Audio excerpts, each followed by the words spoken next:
A while ago, we did the first impressions or the unboxing of the Karbonn Mach 5.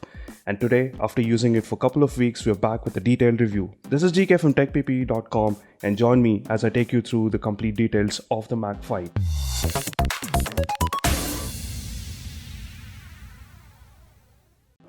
Let's start off with the design. This phone comes with a gorgeous 5-inch IPS LCD display that packs into as much as 293 pixels per inch. And overall, the design is going to resemble one of those HTC phones, but then that's what they've chosen. The phone is quite heavy, coming at 160 grams. Quite a heavy phone for this category, in fact. This phone is rocking a MediaTek 6582 quad-core processor, clocking at 1.3 GHz, and it's also accompanied by 2 gigs of RAM and an internal memory of 16 gig that can be bumped up to 32 gig via microSD slot. The key aspects of the design again are very simple. You have the volume and the power rocker on to the right side, and there is the IR blaster at the top, something that is really rare to see on phones in this category, in this price range especially. And the 3.5mm jack, and nothing on the other side. And on the bottom you have the charging port, and on the back we have the 8 megapixel camera with LED flash. And you have this unique texture on the back. Though it is made of plastic, it allows for gripping the device in your hands. And we also have the speaker grill at the bottom here. So overall, though the build material is plastic, it's neatly done. There's no rattling or anything of that sort of the buttons. And the key aspect here is the capacitive buttons are backlit. In this category, it's very hard to see phones coming with backlight, so that's another advantage. So this phone is running on Android 5.0 and it stays pretty stock, but there are tons of preloaded apps that Karbonn has shipped this with. There's Myntra, there's Paytm, there's Amazon, on which this phone is going exclusively on sale. This is one of the other moves that Karbonn has done. Rather than going with the brick and mortar stores, they're going online exclusive with Amazon. This also is rocking 2200 mAh battery, so overall it seems to be a decent package, and it also comes with the dual micro SIM ability.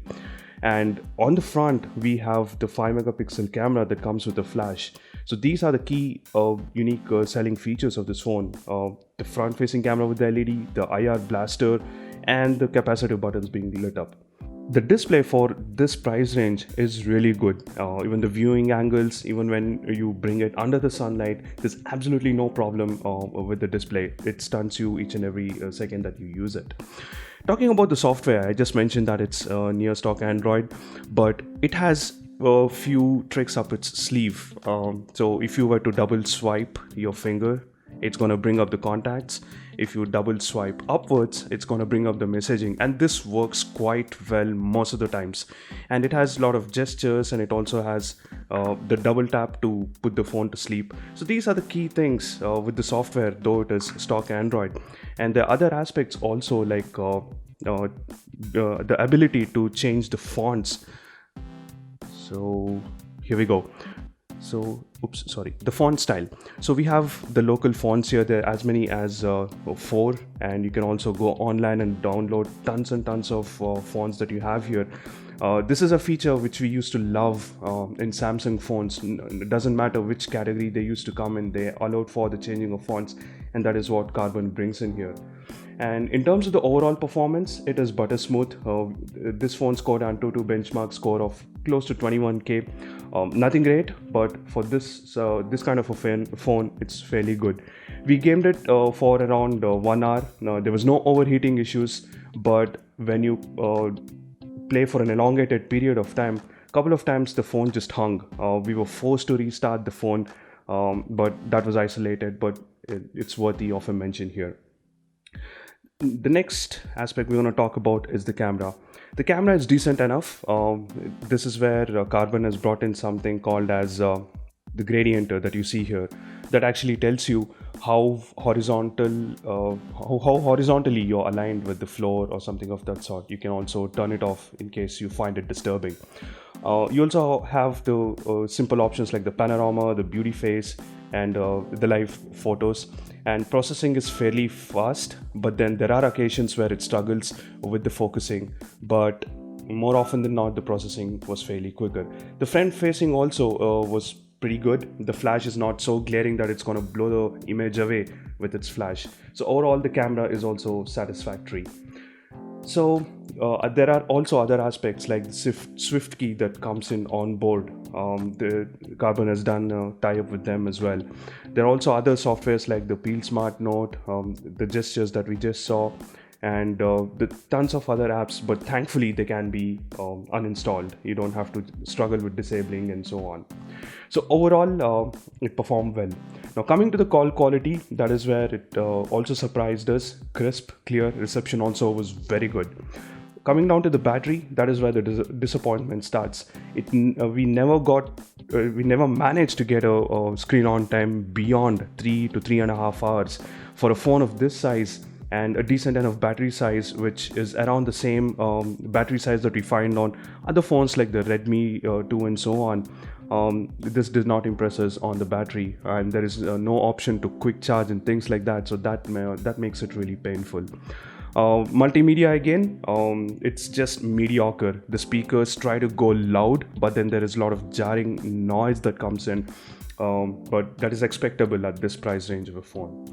So to sum it up, what's good and what's bad? The good thing is the display. It's gorgeous for this price range, and the camera is also decent enough, snappy, and it handles the exposure well as well.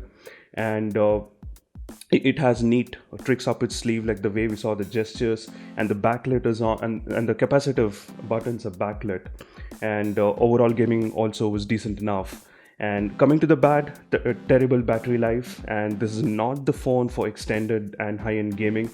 And many a times the touch was not sensitive enough. So like this instance that you're seeing here, you have to really press hard for the touch input to be recognized by the phone, and that is very prevalent, especially in the notification drawer here. So that is one gripe. We hope this is just a software issue and can be fixed, which brings to the question, how frequent Karbonn updates? We just don't know. And this phone is really heavy. This comes at nearly 160 grams, and some people may not prefer this. And there's tons and tons of competition with this phone coming at 6,000 rupees. There is the Unique, there's Redmi, there is Micromax Canvas Express and different phones. But overall, if you're looking for a unique device with some cool customizations and a decent camera, but you're okay to live with a bad battery, then this should be one of your considerations. Head over to Amazon and you can find this exclusively on sale. So hope you like this review. Do hit the like button and do subscribe for more important updates about the gadget world. Until the next one, this is GK from TechPP.com signing off. Bye-bye.